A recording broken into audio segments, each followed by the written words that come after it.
Salam Malaysia Madani dan kita bersama lagi dalam ruang bicara yang dibawakan kepada anda tentunya di Bernama TV dan sudah pastilah seperti biasa hari ini juga kita memilih satu lagi topik yang cukup relevan sebenarnya dengan perkembangan semasa.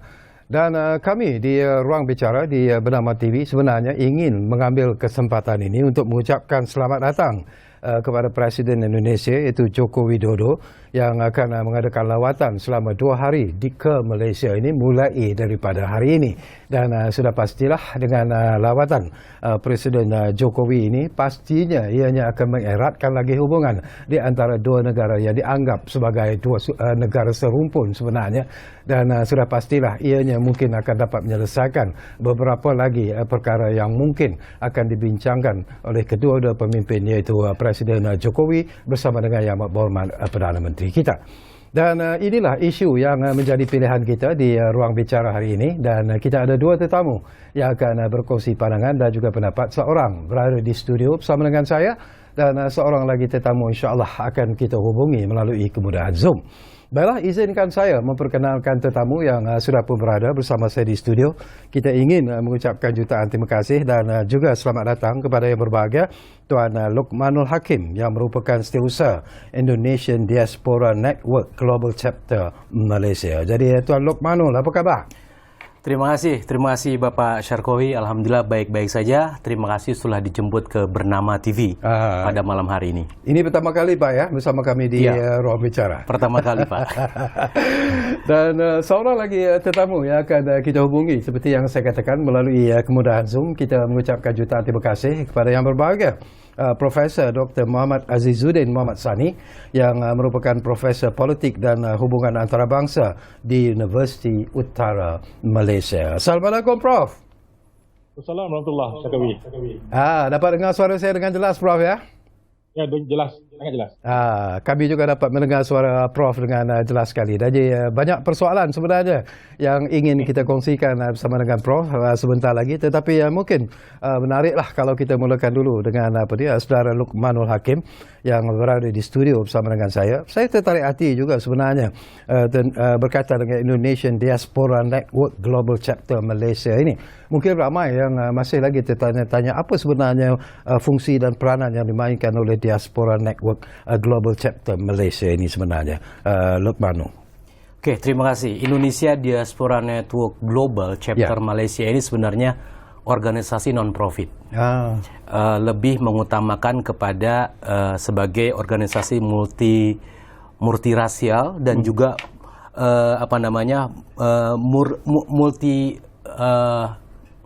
multi countries. Kita ada hampir 60 negara atau perwakilan di seluruh dunia di mana kita berkoordinasi secara informal dengan Kementerian Luar Negeri Indonesia gitu. Dan salah satu yang menjadi gagasan kami pembentukan ini adalah bagaimana sumbangsi para diaspora Indonesia yang berada di luar negara itu memberikan sumbangsi baik itu ide gagasan kepada pemerintah Indonesia khususnya. Begitu. Setakat ini barangkali kita juga nak berkongsi sesuatu yang mungkin penting dan menarik sebenarnya. Apakah setakat ini Indonesian Diaspora Network Global Chapter Malaysia ini telah berjaya sebenarnya mengendalikan setiap masalah yang mungkin dibangkitkan oleh warga negara Indonesia yang berada di Malaysia ini sendiri? Sebenarnya dalam konteks hubungan Indonesia dan Malaysia, posisi Diaspora Global Network ini lebih pada watchdog dalam trias politika ya. Jadi kita ingin menyampaikan gagasan kepada pemerintah Indonesia kondisi contohnya lah seperti pekerja buruh migran Indonesia yang ada di sini, kasus-kasus pekerja ilegal dan sebagainya, dan memberikan masukan. Gitu. Karena domain ini sebenarnya domain pemerintah Indonesia dan juga pemerintah Malaysia dalam konteks hubungan bilateral. Tapi kita lebih pada gagasan itu, kemudian juga hubungan bisnis, dagang dan sebagainya. Potensi-potensi yang ada itu kita kembangkan, yang kemudian kita diskusikan dan kita sampaikan. Ini loh ABCD yang bisa digarap bersama. Begitu. Baik, kita akan membincangkan satu topik yang saya kira Pak Luqmanul cukup menarik dan penting sebenarnya, yaitu membugar jalinan persahabatan Malaysia Indonesia. Dan ini sudah pastilah kami di Malaysia juga merasa cukup gembira dengan kunjungan Presiden Jokowi sendiri, dan barangkali ini dalam usaha untuk membalas kunjungan yang telah pun dilakukan oleh Datuk Seri Anwar Ibrahim, iaitu pada 8 Januari yang lalu. Tetapi dari pandangan Luqmanul sendiri, apakah kunjungan Presiden Jokowi ke Malaysia ini walaupun hanya 2 hari, apakah akan memberikan satu impak ataupun kesan yang cukup menarik dan juga positif sebenarnya dalam hubungan dua negara yang sememangnya dianggap seperti adik-beradik ini sebenarnya, Pak Luqmanul? Sebenarnya hubungan Indonesia-Malaysia ini dalam konteks geopolitik contohnya, itu memiliki hubungan yang sangat istimewa. Ya, karena kita tidak lepas dari sejarah. Sejarah ribuan yang lalu, di mana sebenarnya Indonesia-Malaysia ini memiliki budaya yang sama, kulinerisasi yang sama, bahasa yang diucapkan yang sama, dan tentunya juga hal-hal yang lain yang bisa kita dudukan bersama mengenai hal tersebut. Nah, saya melihat bahwa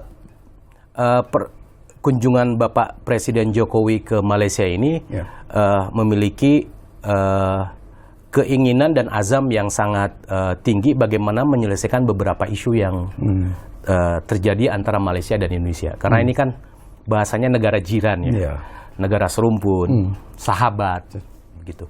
Nah, seperti isu perbatasan, kemudian yang kedua mungkin juga isu ketenaga kerjaan, pekerja Indonesia yang ada di sini, kemudian juga isu people to people contact, hubungan antar masyarakat yang harus kita eratkan kembali, dan tentunya yang paling utama adalah hubungan dagang dan investasi, begitu. Karena kalau lihat data itu sangat memungkinkan bagi kita untuk kembali. Kalau lihat dalam konteks Asia Tenggara 660 juta, itu kalau Malaysia Indonesia bersama sebagai pilar untuk ekonomi Asia Tenggara, saya pikir itu menjadi sebuah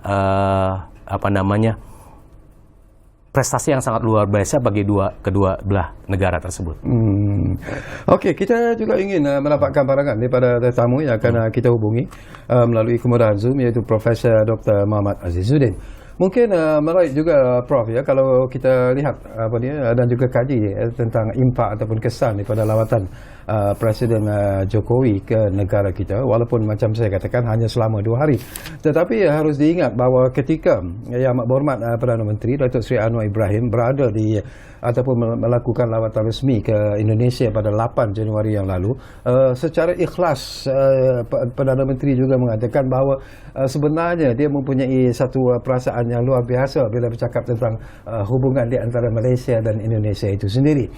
Indonesia dilihat sebagai rakan yang cukup dekat dalam hati nurani beliau, dan dia juga sebenarnya banyak ataupun ramai mempunyai rakan-rakan di Indonesia sendiri yang membantu ketika beliau mungkin tidak berada dalam kerajaan dan sebagainya. Tetapi bagaimana Prof melihat bahawa dengan kedatangan Presiden Jokowi lawatan resmi ke Malaysia ini akan mengeratkan lagi sebenarnya hubungan dua negara ini, dan apakah impak ataupun kesan yang mungkin akan terhasil daripada lawatan Presiden Jokowi ke negara kita ini sebenarnya, Prof? Ya, Syakawi, saya rasa impak dia sangat besar dalam hubungan dua hala antara Malaysia dan Indonesia.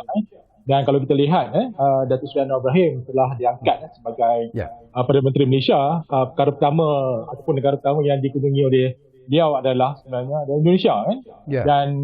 Dan untuk matlamat ke arah yang hubungan yang lebih rapat, Datuk Seri Anwar Ibrahim memang menggesa dia diadakan penyelesaian yang secara segera apa saja permasalahan yang berwujud di antara kedua buah negara, khususnya berkaitan dengan perbatasan ataupun persepadanan di bahagian laut, laut Selat Melaka dan juga di Laut Sulawesi itu. Juga dibincangkan, ada jawatankuasa yang melihat ada itu, dan isu TKI tenaga kerja Indonesia juga dilihat. So tapi dalam konteks keseluruhannya dari segi personal touching ataupun antara Datuk Seri Anwar dengan Pak Jokowi misalnya, Presiden Indonesia, dan juga rakan-rakan di Indonesia itu sangat rapat, akrab. Dan perkara ini bukan baru, perkara ini telah bermula lama. Dan ketika Datuk Seri Anwar Ibrahim di luar kerajaan atau pemerintah Indonesia, banyak hubungan kerjasama dilakukan. malah kalau kita lihat dalam konteks tadi bapa dia menyebut tentang people to people hubungan antara rakyat tu apa tu filem movie Anwar Anto Story pun dirakam ataupun dibuatkan di Indonesia gitu So jadi dalam konteks ini saya rasa banyak faktor, tapi saya rasa faktor yang paling utama lah kalau kita lihat kenapa hubungan yang akrab antara kedua negara itu, faktor pertamanya adalah serumpun kan. Memang kita jelas ada hubungan rumpun itu, tapi yang paling penting saya rasa juga adalah perdagangan antara kedua negara. Sebab Indonesia adalah dalam hubungan dagangan antara kedua negara ni dalam jumlahnya dalam 117 bilion nilai dagangan itu agak besar dan juga di Indonesia saja ada 1 trilion pasaran ekonomi yang mana Malaysia juga ingin mengambil kesempatan itu untuk bersama jadi saya rasa dengan lawatan Pak Jokowi ini akan mencipta banyak lagi peluang-peluang ekonomi kerjasama perdagangan, dan saya rasa perkara utama yang akan dicetuskanlah oleh Pak Jokowi nanti adalah khususnya tentang TKI juga tadi TKI tenaga kerja Indonesia sebab kita tahu jumlah tenaga kerja Indonesia di Malaysia tu agak ramai sekitar dalam 400 ribu tenaga kerja Indonesia itu yang rasmi yang tidak rasmi itu mungkin ada tambahan lagi jadi saya rasa memang ada tuntutan daripada pihak Indonesia supaya Malaysia memberi beberapa kelebihan lah kepada tenaga kerja Indonesia ni, dari pendidikan anak-anak dari segi pendapatan, gaji dan ruang kerja yang lebih aman ataupun baik kepada tenaga kerja Indonesia. Jadi banyak perkara sebenarnya boleh dibangkitkan dan semuanya dan memang Datuk Seri Anwar Ibrahim pun menjanjikan keadaan yang lebih baik kepada TKI, dan saya rasa itu yang akan lagi mengeratkan hubungan bukan saja antara kerajaan ataupun pemerintah dengan pemerintah, tapi lebih juga hubungan antara rakyat dengan rakyat Indonesia dan rakyat Malaysia makin akrab selepas ini. Okey, kita akan kongsi banyak lagi persoalan Prof. Saya kembali kepada rakan di studio iaitu Pak Luqman yang menemani saya. Barangkali saya nak mengimbas kembali sebenarnya Pak Luqman ketika Datuk Seri Anwar mengadakan lawatan resmi pada 8 Januari yang lalu selepas saja dilantik sebagai Perdana Menteri Malaysia yang ke-10, dan ini merupakan negara yang pertama yang dilawati oleh Yang Amat Berhormat Perdana Menteri sebaik saja menjadi ataupun dilantik sebagai Perdana Menteri. Tetapi sesuatu yang menarik, saya difahamkan bahawa penerimaan rakyat Indonesia ketika lawatan resmi Datuk Seri Anwar ke Indonesia itu juga dikatakan mendapat sambutan yang di luar jangkaan dan cukup luar biasa sebenarnya. Jadi apakah itu gambaran bahawa rakyat Indonesia juga menerima dengan begitu gembira sekali pelantikan Yang Amat Berhormat Datuk Seri Anwar sebagai Perdana Menteri Malaysia yang ke-10? Baik, terima kasih Pak. Kepala negara pertama kali yang menyampaikan ucapan selamat itu Bapak Jokowi terhadap Perdana Menteri Anwar Ibrahim. Betul. Itu yang pertama. Yang kedua, Pak Anwar Ibrahim ini memiliki sejarah panjang dengan Indonesia karena beliau itu sering datang ke masa waktu beliau sebagai aktivis dan sebagainya itu beliau merasakan bahwa Muhammad Nasir itu gurunya. Gitu kan. Kemudian beliau memahami seluk-beluk tentang sejarah keindonesiaan maupun keislaman dan pergerakan dan sebagainya. Dan beliau lebih dekat dengan masyarakat Indonesia karena cara beliau ketika sebelum dan setelah dalam sejarah kehidupannya itu naik dan turunnya itu tidak pernah melupakan Indonesia. Dan jaringan beliau di sana banyak, baik itu dari komunitas gerakan aktivis yang sekarang sudah berada di pemerintahan dan juga terutama juga memiliki keakraban khusus dengan Bapak Presiden Jokowi. Saya melihatnya bahwa ini merupakan sebuah key selling point ketika hubungan bilateral ini kan biasanya formal, Pak. Namun ketika ada hubungan akrab antara dua kepala negara, biasanya kasus-kasus yang tadinya berat, isu-isu yang berat diselesaikan dengan keakraban kedua belah pihak, biasanya akan lebih cair dan cepat. Gitu. Begitu Pak. Betul. Ya. Okey, saya juga nak memetik daripada apa yang disebut oleh Profesor Dr. Muhammad Azizuddin sebentar tadi. Sebenarnya ialah bila kita bercakap tentang beberapa isu yang mungkin belum lagi dapat diselesaikan secara menggembirakan kedua pihak. Barangkali apakah antara isu yang mungkin akan dibincangkan atau dibangkitkan oleh Pak Jokowi nanti bila bertemu dengan Datuk Seri Anwar yang mungkin memerlukan satu penyelesaian yang akhirnya akan betul-betul membugar sebenarnya jalinan persahabatan di antara Malaysia dan Indonesia. Kalau kita lihat dari hasil kunjungan Perdana Menteri Malaysia, Datuk Seri Anwar Ibrahim ke Jakarta pada waktu ketemu Bapak Jokowi, salah satu isu yang terbesar yang akan diselesaikan secepat mungkin itu mengenai isu ketenagakerjaan. Ini pekerja tadi Prof sampaikan itu sekarang kita panggilnya bukan TKI lagi Pak, PMI. Pekerja Migran Indonesia itu term yang sekarang digunakan dalam di pemerintahan baik pun di Indonesia maupun di dalam di masyarakat. Jadi ini harus diselesaikan secepat mungkin. Mungkin ini juga berhubungan dengan keterkaitan mengenai hak dan kewajiban pekerja Indonesia yang di Malaysia, human trafficking kasusnya karena perbatasan itu tadi banyak sekali penjualan. Istilahnya ini kan human trafficking ini atau penjualan perdagangan manusia. Ini kan karena perbatasan.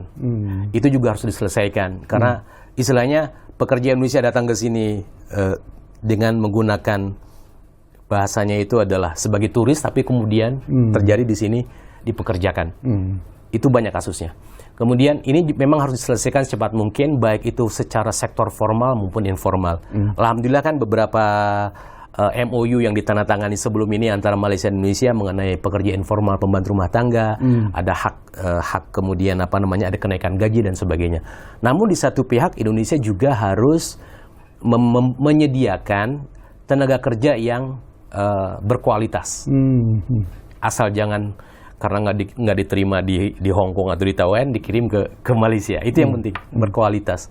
Jadi itu juga menjadi pekerjaan rumah dari pemerintah Indonesia. Karena kalau ini diselesaikan, saya pikir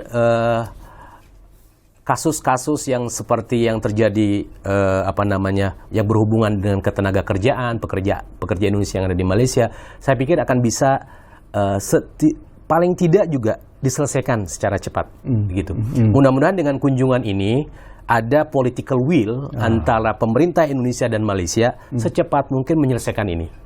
Jadi ke depan itu paling tidak ada kasus yang memang besar yang terjadi di sektor ini. Karena sektor ini kalau terjadi itu bisa mengganggu hubungan Indonesia-Malaysia. Bapak tahu sendiri bagaimana media Indonesia dulu ketika ada kasus penderaan pembantu rumah tangga dan sebagainya. Ramai sekali menjadi isu nasional. Jadi ini mudah-mudahan ada titik temu yang menguntungkan kedua belah pihak dan juga menguntungkan baik itu pihak di sini majikannya maupun pihak pekerja Indonesianya yang dilindungi secara undang-undang Malaysia juga begitu. Terima kasih. Oke, kita akan sambung lagi Pak Luqman, tapi begitu juga dengan Prof. Tapi seperti biasalah kita akan berehat dulu buat seketika. Dan kembali nanti banyak lagi sebenarnya persoalan yang ingin saya kongsikan bersama dengan kedua tetamu. Seorang berada bersama saya di studio dan seorang lagi seperti apa yang kita maklum kita hubungi melalui kemudahan Zoom. Jadi kita rehat buat seketika dan anda jangan ke mana-mana. Kita masih lagi bercakap tentang membugar jalinan persahabatan Malaysia-Indonesia sempena dengan lawatan resmi Presiden Indonesia, Presiden Jokowi ke negara kita yang bermula hari ini. Kita lihat dulu.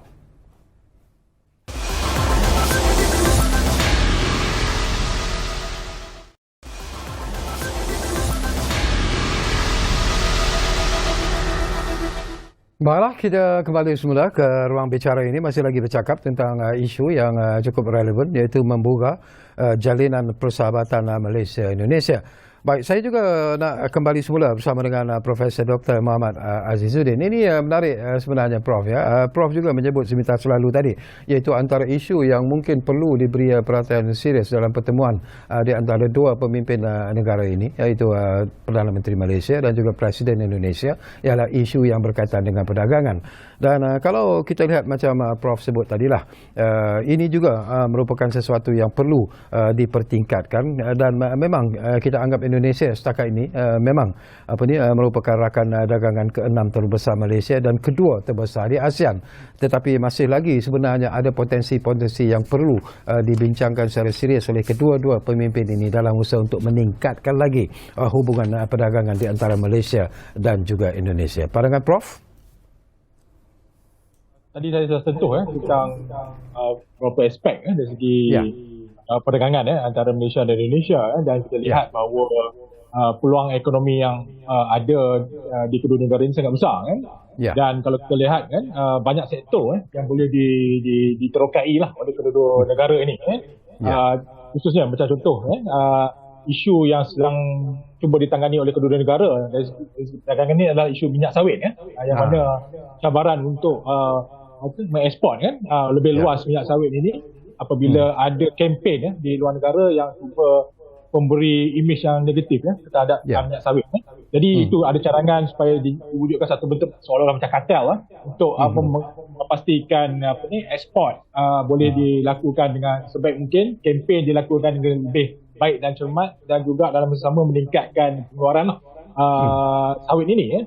Jadi itu yang mungkin difikirkan oleh kedua pemimpin bagaimana untuk menangani isu ini.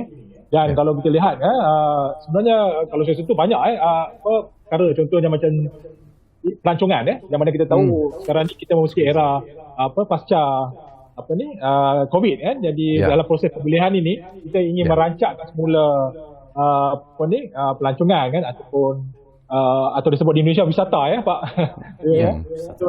Jadi sebenarnya Malaysia sebenarnya telah menjadi sebelum ni hub kepada pendidikan tinggi untuk warga Indonesia yang ikut pengajian di sini, dan juga dari segi kesihatan ramai warga Indonesia yang datang mendapatkan kesihatan cara yang terbaik dan murah di Malaysia. Yang ini berlaku sebelum COVID dulu. Sekarang ni saya rasa akan diteruskan semula selepas COVID ini. Dan selain daripada itu saya rasa perkara yang saya rasa ingin juga akan dibincangkan lebih lanjut adalah berkaitan dengan ibu kota Nusantara di Kalimantan Timur yang saya rasa yang akan dibincangkan lebih lanjut sebagaimana peluang yang warga Malaysia atau syarikat sukan Malaysia yang melabur di sana nanti. Jadi saya rasa itu yang saya sebut peluang ekonomi yang ada di Indonesia, pasaran ekonomi yang ada di Indonesia itu sangat besar. Kerana Indonesia adalah sebuah negara besar dan memiliki penduduk yang ramai, di Indonesia 200 lebih juta, hampir 300 juta.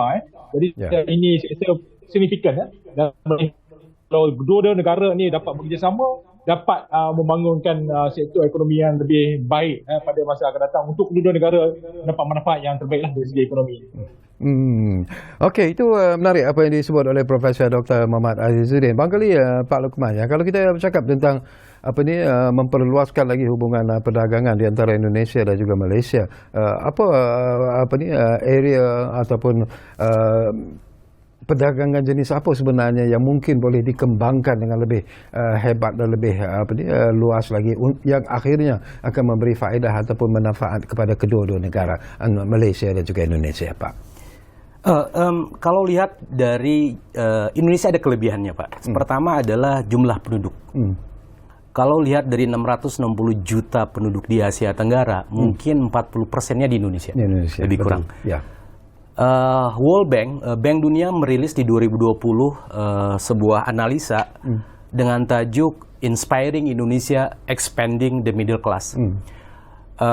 Bank Dunia mengatakan bahwa Indonesia menuju ke 114 juta penduduknya ke arah middle class. Bapak bayangkan, itu pasar yang sangat besar. Mereka adalah active consumer, bukan pasif, aktif. Apa saja barang yang datang ke Indonesia, kalau udah viral, semua orang antri nak coba. Meskipun itu hanya ice cream. Bapak bayangkan kalau misalkan nasi lemak antara bangsa, dikemas begitu cantik, letak di Jakarta. Satu contoh, pasarnya besar. Itu yang pertama. Yang kedua, saya melihat bahwa itu yang Prof sampaikan tadi.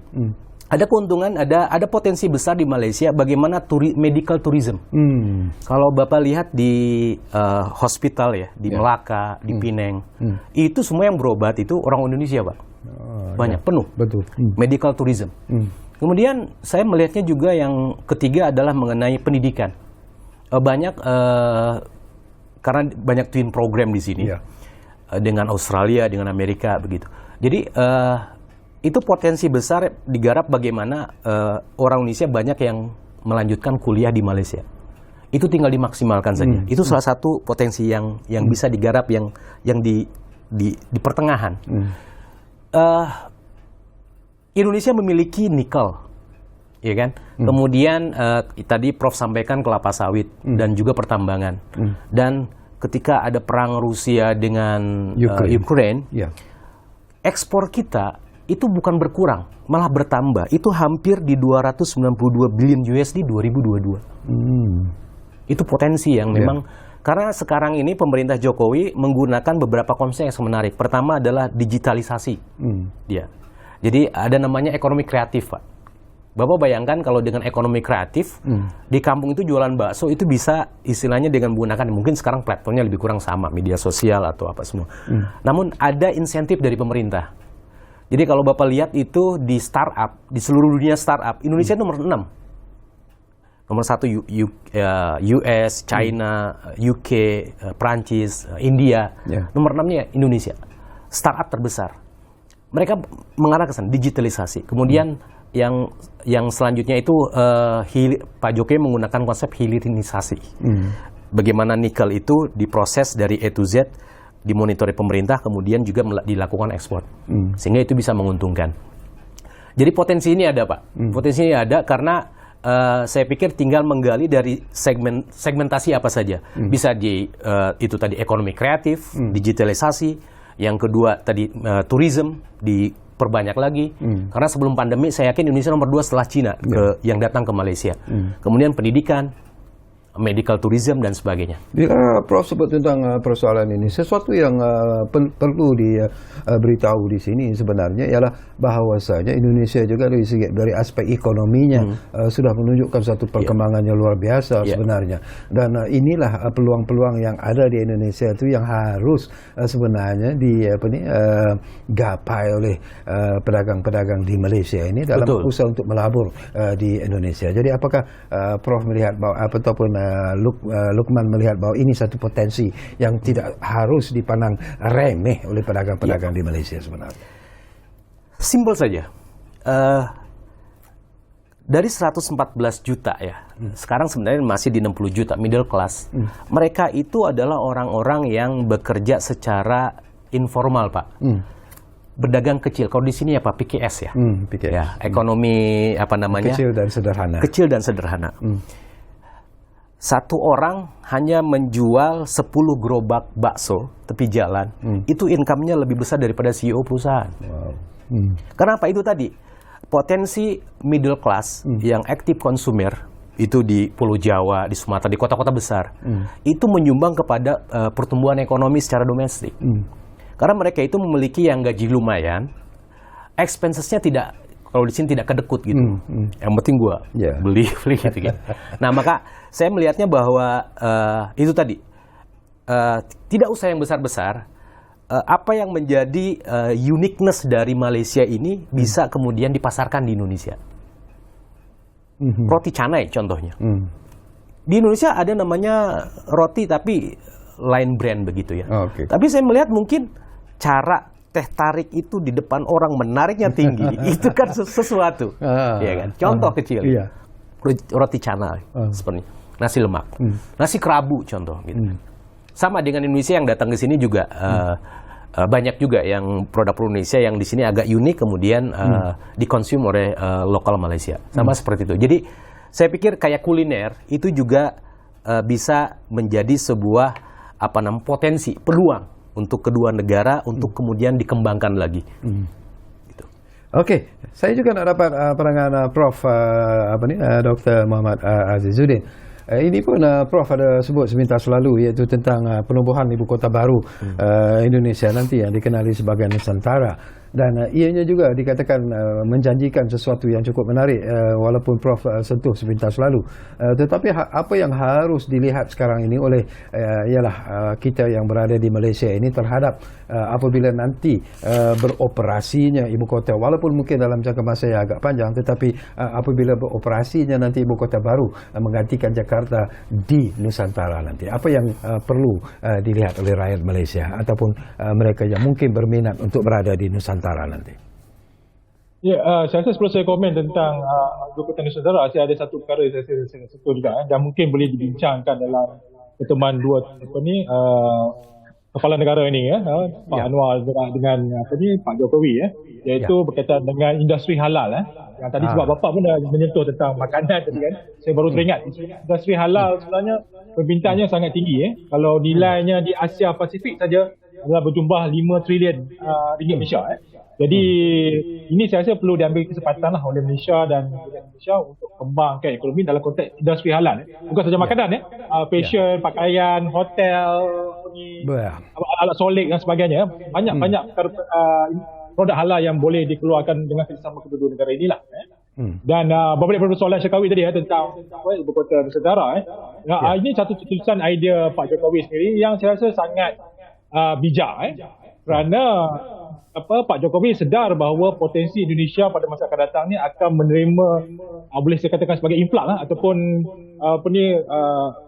banyak multinational corporation syarikat-syarikat besar yang akan melabur di Indonesia dan melihat potensi Kalimantan itu, Pulau Kalimantan tu yang mana kebetulan dia dikongsi Pulau Borneo lah, Kalimantan bersama dengan Sabah dan Sarawak dan juga Brunei, yang mana dengan adanya ibu kota di situ akan merancakkan perkembangan ekonomi di rantau itu. Dan saya jangkakan ruang navigasi di Borneo tu akan menjadi sangat sibuk, kerana kita tahu bahawa nilai ekonomi nilai dagangan saja di Laut Cina Selatan itu, sebab dia berdekatan dengan Laut Cina Selatan, adalah berjumlah 5 trilion US dollar.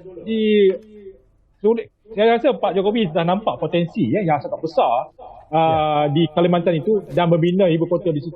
Dan cuma sekarang ini pihak Malaysia perlu mengambil kesempatan untuk bersama.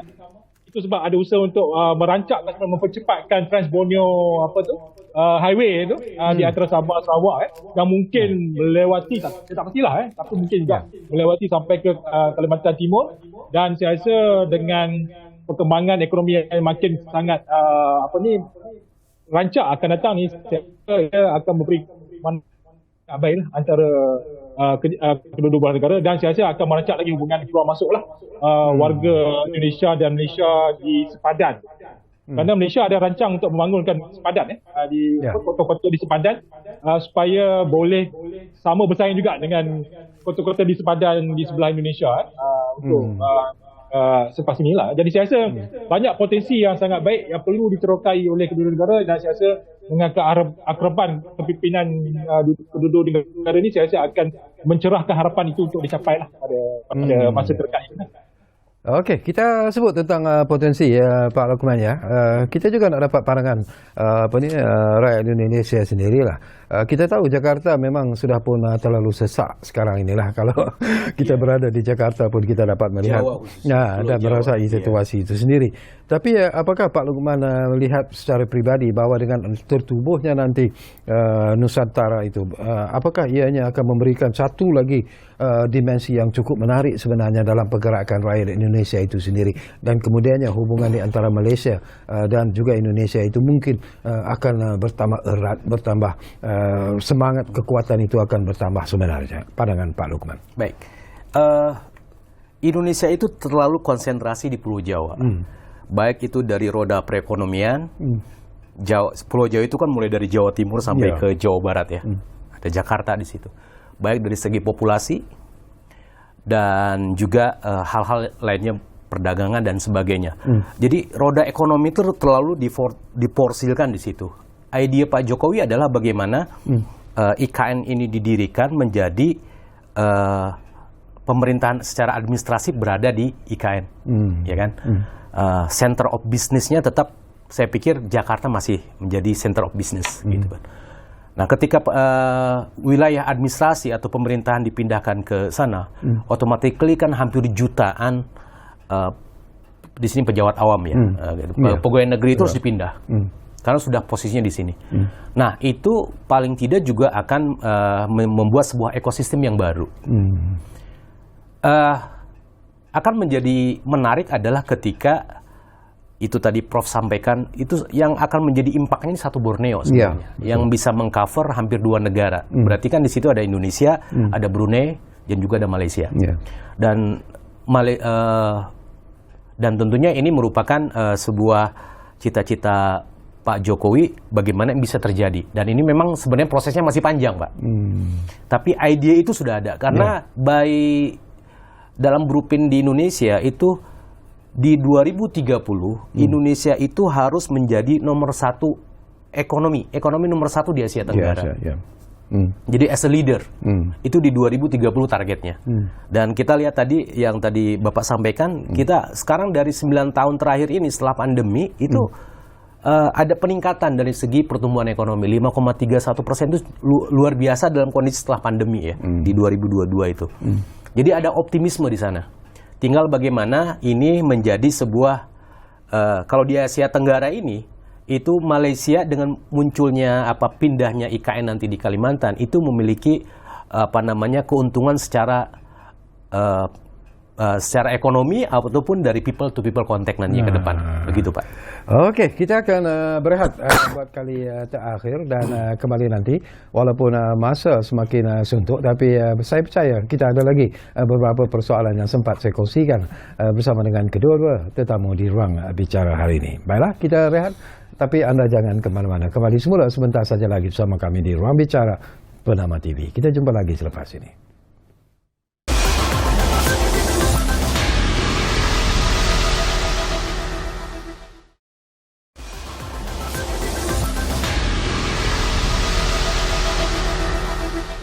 Baiklah, terima kasih kalau anda masih lagi menumpukan perhatian bersama kami di ruang bicara ini. Masih lagi kita bercakap tentang membugar jalinan persahabatan Malaysia-Indonesia, dan tentunya kita masih lagi bersama dengan Pak Luqmanul Hakim, iaitu Sirsa Indonesian Diaspora Network Global Chapter Malaysia, dan kita juga masih lagi bersama dengan Profesor Dr. Muhammad Azizuddin Muhammad Sani, iaitu Profesor Politik dan Hubungan Antarabangsa di Universiti Utara Malaysia.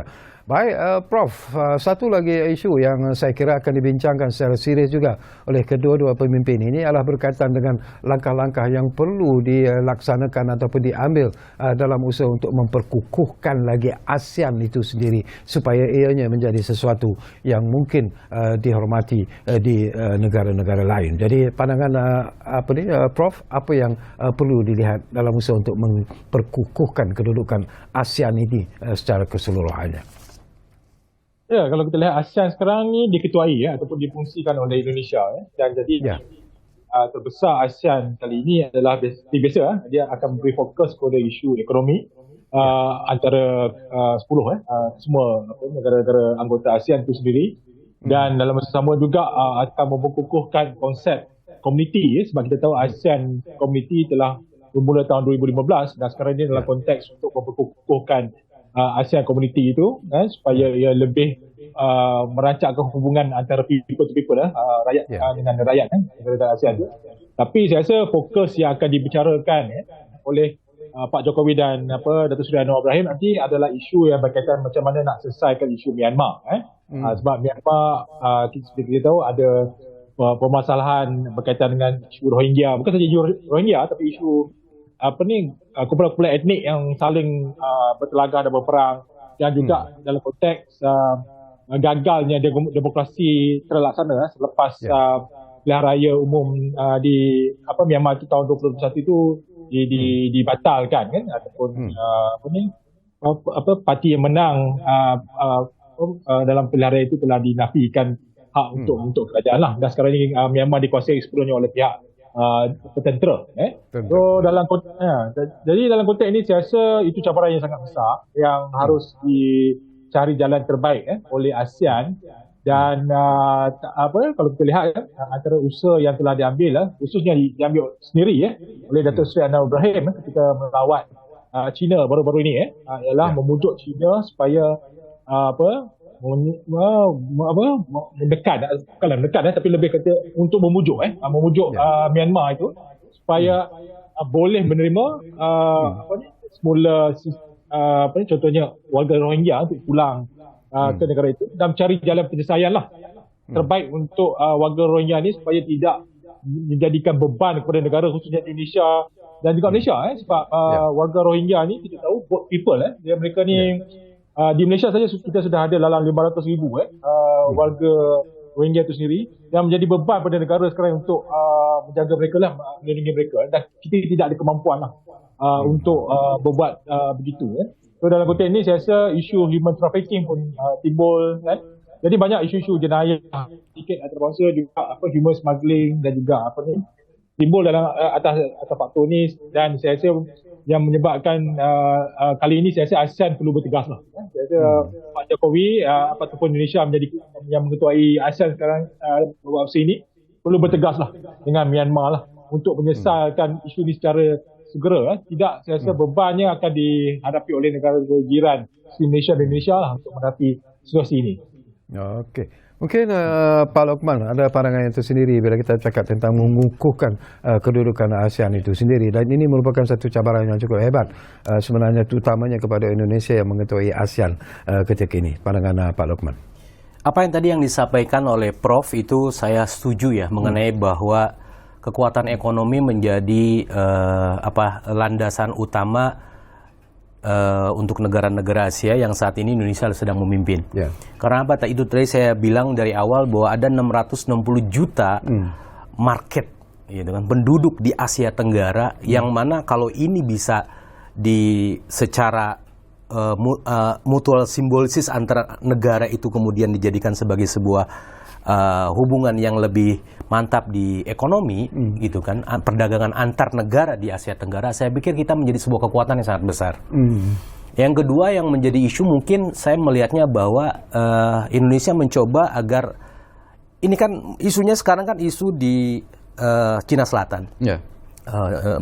Cina juga sudah mulai mengganggu di perbatasan Laut Filipina dan sebagainya. Kemudian Amerika juga. Saya mungkin melihat bahwa di sini pemerintah Indonesia yang sekarang memimpin di ASEAN ini untuk mencoba kembali mengedepankan non-blok policy. Jadi tidak ASEAN untuk ASEAN, tidak blok ke China atau tidak blok ke US dalam geopolitik kasus sekarang ini kan. Karena isu perbatasan di Laut Cina Selatan ini sangat luas sekali. Dan itu mempengaruhi bukan hanya di Filipina, kemudian juga kena juga di beberapa kawasan di Indonesia begitu kan.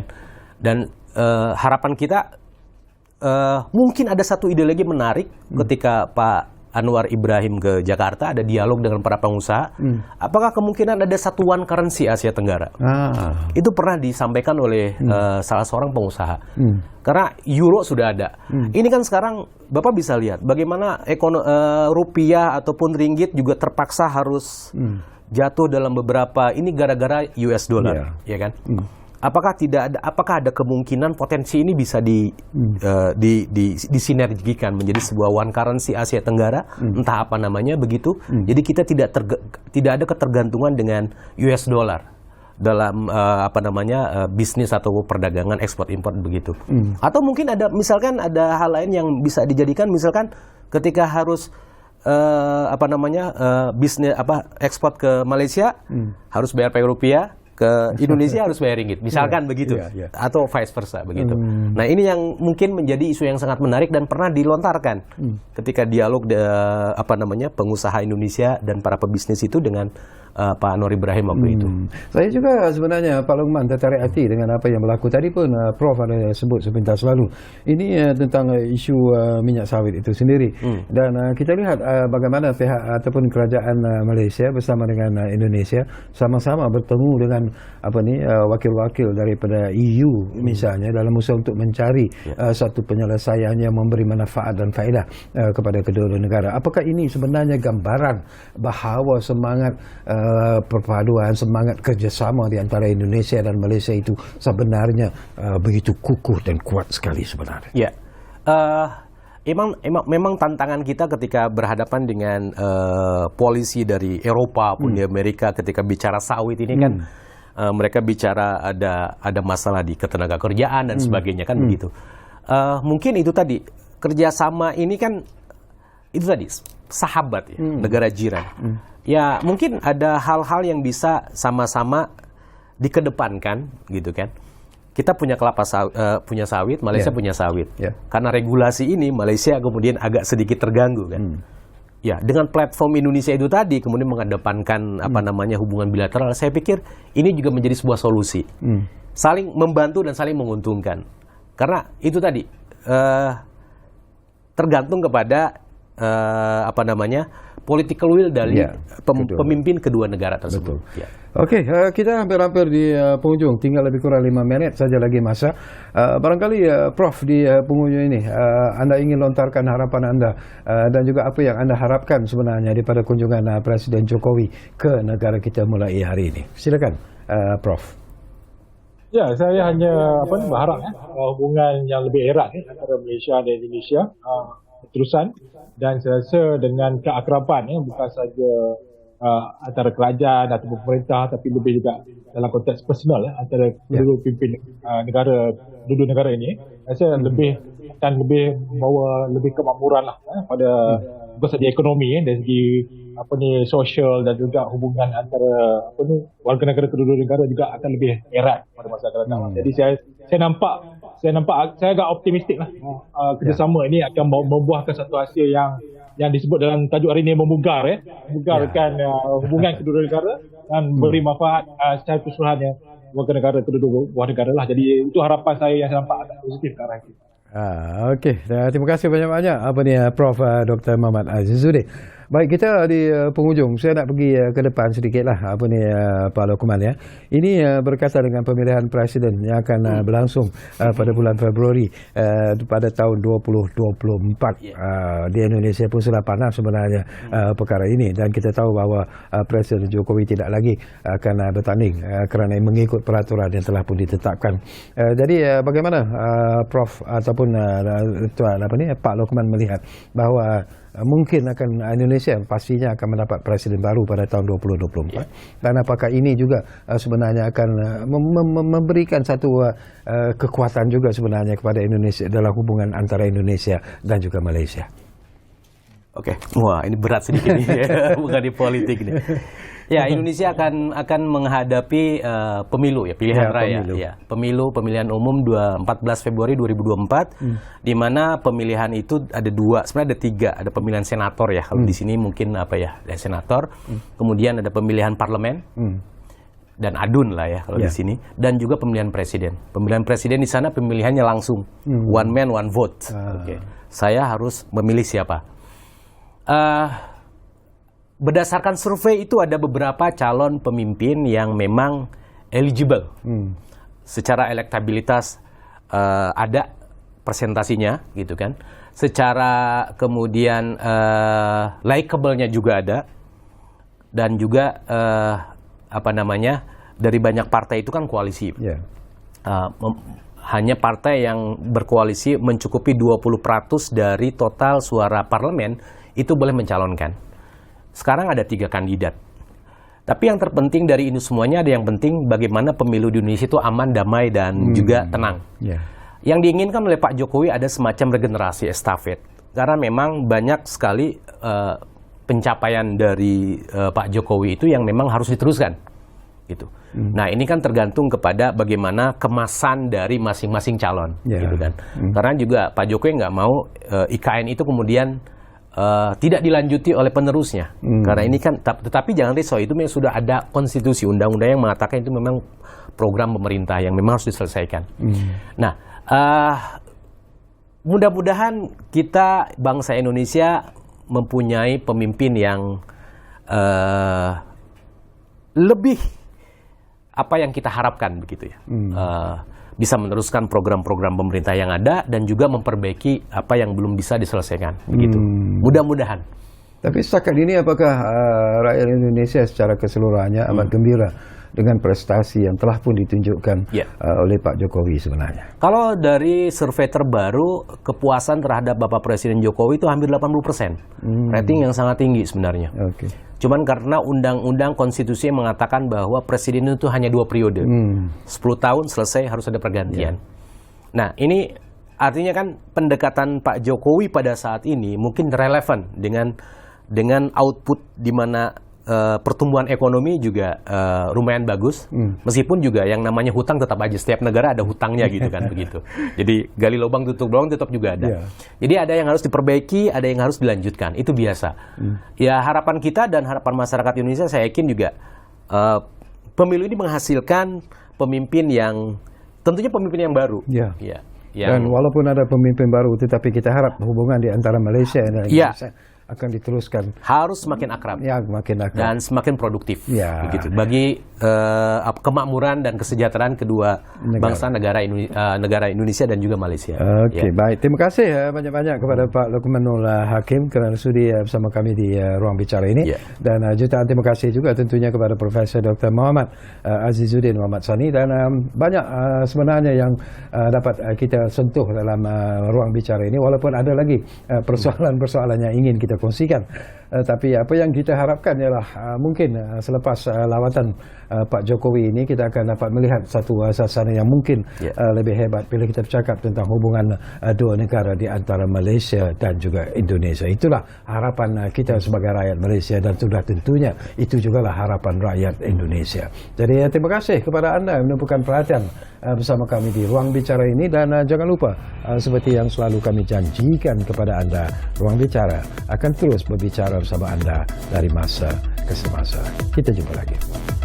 Terima kasih.